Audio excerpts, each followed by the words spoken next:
लगभग 90-100 बीघा का बगीचा ही बगीचा है।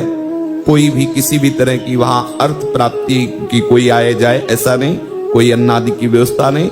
24 घंटे में 2 रोटी और अरहर की दाल, जो 2-4 साधु विरक्त रहते थे, बस इतने, न कोई चाय, न नाश्ता, न मीठा, न सब्जी, न चावल, कुछ नहीं, बस 2 रोटी नित्य की दिनचर्या थी और अरहर की थोड़ी दाल। 24 घंटे वहां वही रह सकता था जिससे भगवत प्राप्ति कर ली। और सांप बिच्छी आदि, अंधेरा, कोई बिजली नहीं, और नीचे भगवती भागीरथी बह रही। बड़ा वैसे वैरागियों के लिए आनंदमय था। जब गंगा किनारे भ्रमण कर रहे थे तो वो स्थान बहुत प्रिय लगा। लगभग 2 वर्ष वहां रहे। बड़ा ही पवित्र स्थान, मतलब जैसे स्मृति आती है तो चित्त चुरा जाता है। थोड़ी देर के लिए वो शोभा सामने आकर्षित करती है। किसी भी लता के नीचे बैठो, गंगा जी बह रही, बहुत बहुत ही आनंदवर्धन करना ऐसा वहां का वातावरण। पर बहुत कोशिश करते, निरंतर नाम नहीं चलता। बहुत परेशान से हो गए। जो साधक भजन में रुचि करते हैं वो इस बात को समझते होंगे। प्रयास करके बहुत हताश हो गए।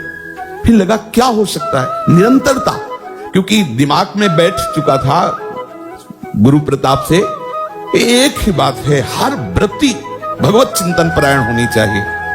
करते करते पता नहीं कहां गोल हो जाता अंतःकरण में, कौन सी वृत्ति कहां, फिर परेशान की कब सुधरेगी। वहां एक चमत्कार हुआ, एक घटना घटी। दोपहर का समय था, टूटा फूटा ऐसे बारंडा, उसी में विश्राम करने को होता था। तो सामने भगवान शंकर का विशाल पुराना मंदिर, वहां मध्याह्न में वही 2 रोटी और अरहर की दाल का प्रसाद पाके, अब बहुत बड़ा बगीचा था, अलग अलग कुटिया थी, किसी को किसी की आवाज सुनाई न दे। बारंडे में से लेते हुए थोड़ी ही देर में शरीर जड़ होने लगा। हिला नहीं सकते, बस चेतना है कि हम देख सकते हैं, और दिमाग काम कर रहा था। शरीर पूरा एकदम जड़ता को प्राप्त हो गया। बहुत ही सुंदर सुगंध, एक अलौकिक सुगंध, बड़ा उन्मादकारी सुगंध। सामने दृष्टि थी, हिल सकते नहीं थे।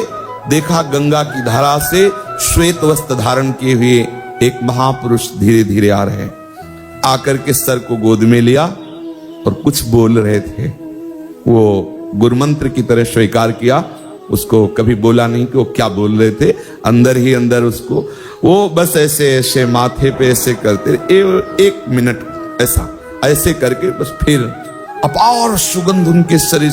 ये हम कोई स्वप्न नहीं देख रहे थे, कोई ऐसा नहीं था कि तंद्रा भी आई, खुली आंख, बस शरीर में जड़ता थी, हिल नहीं सकते थे। और ऐसा अपार आनंद जो उनका इस पर, और फिर ऐसे ही दिखाई दे रहा था, गए गंगा की धारा में विलीन हो गए।